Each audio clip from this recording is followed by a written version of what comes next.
I'm Samantha Tamburello. I am an author of poetry. So I always had an interest in using words and putting them together in pretty placements. In third or fourth grade, when we learn what poetry is when I started to enjoy writing it.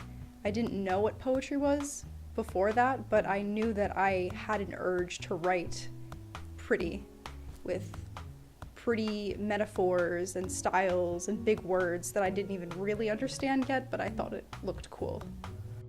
I feel like my writing style varies. I feel like it could be anything from very specific rhymes to complete blank verse. Just, you would think it was reading my journal, honestly, because I do publish journal entries a lot, which are stream of consciousness nonsense to some people. I hear a constant hum in my ear at all times. I usually have to pay attention to it to realize it. I hear anticipation. I hear the entire world moving in the millions of cities populated with people with millions of problems and millions of tasks with millions of footsteps hitting the pavement. I hear people dreaming and I hear other people shooting down their dreams. I hear people tossing and turning in their sleep because their daily stressors carried over and are manifesting in their dreams. I've never sat down and said, I'm going to write a poem about X, Y, and Z. It's always something I'm feeling that's powerful enough that it just spews out of me. It's like word vomit. A bump. I described my anxiety as a bump. No other words, no other explanation, expecting them to understand me. Whether interpreted as a physical bump or a bump in the road would have appeased me. Just give my bump attention. A bump in my stomach, making me physically ill, throwing up every morning at school. The weird girl. I feel like I've indirectly written a lot about my young adulthood / teenager years, just because a lot was going on in my life and I didn't really understand half of it. So there's a lot of ambiguity in my writing, but if you read it through that lens, you will very clearly be able to tell that I was a scared, confused young lady who didn't know what was going on around me. People sucked. Didn't know what my sexuality was. It was just so much at such a weird time in my life. I'm afraid of social change because we are nowhere in the range of where we should be. As a nation, we take 2 leaps forward and a nice vacation before we spiral back from whence we came. The idea that someone wants you dead in the back of your brain. Lives ending, blacks hiding, gays realizing they can't hold hands in public, people afraid to wear any indication of their religion because they're seen as a terrorist.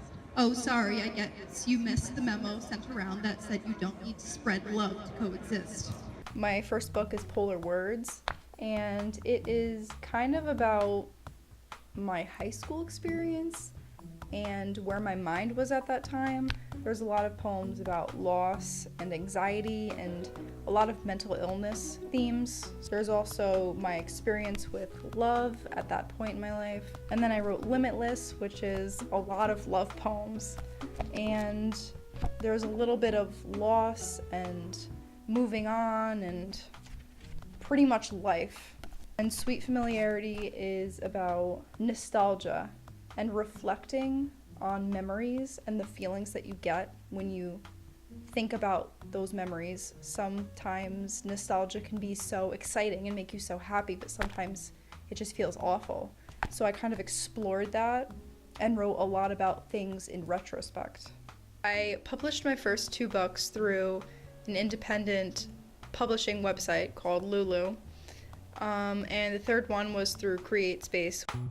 I liked the power of creating exactly what I wanted the reader to have. When you do independent publishing, you have to format it yourself, you have to get illustrators if that's what you want, book cover designers, all that stuff. It's just a matter of getting together a team of people who are willing to help you, or just yourself, if you're skilled enough, and putting together whatever it is you're trying to create. My favorite moment since becoming a published author was definitely searching my name on Amazon, seeing my book pop up, very surreal, very strange, but that still freaks me out kind of. That was probably the most gratifying experience. That was weird. I'll be honest. I Google myself like once a week just to see if anyone is saying anything mean. Because I do care what people think of my writing. It doesn't mean I'm gonna cancel my book because Charles Smith from Arizona doesn't like, this page of Limitless, but I Google myself just to see, what everyone else is doing on there, saying about me. Every time someone's asked me for advice on publishing or writing in general, I usually just tell them to keep writing as often as possible, because sometimes you don't even know what's going on in your head until you sit down and you write it out. I know a lot of times things were really bothering me and I didn't even know they were bothering me until I wrote 50 poems about the same thing, and I said, wow, this is something that I could publish about. If you're interested in reading my poetry, you can search Samantha Tamburello on Amazon, Barnes & Noble, or you can just Google it, honestly. And you can follow my social media. I post new writing usually every week. I try to do it every day, but I can't promise that. But I definitely put out new content every week. So if you're interested in reading it, follow.